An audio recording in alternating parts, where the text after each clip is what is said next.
السلام علیکم۔ حضرت علی کے اقوال: مصائب کا مقابلہ صبر سے اور نعمتوں کی حفاظت شکر سے کرو۔ زندگی کو سمجھنا ہے تو پیچھے دیکھو اور زندگی کو جینا ہے تو آگے دیکھو۔ حضرت علی کے اقوال: جو آدمی صبر اختیار کرتا ہے وہ کامیابی پاتا ہے، جو جلد بازی کرتا ہے وہ ٹھوکر کھاتا ہے۔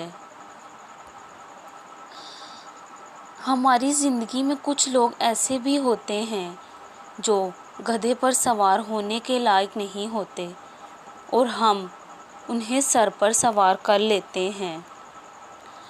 جو آدمی اپنی سلطنت اور حکومت میں ظلم کرتا ہے لوگ اس کے ہلاک ہونے کی دعائیں کرتے ہیں۔ انسان کی سب سے بڑی کامیابی خود کو خود کی ذات تک محدود رکھنا ہے۔ خود کو کسی بھی چیز کا اتنا عادی مت بنائیں کہ اس کے بغیر گزارا ممکن نہ ہو۔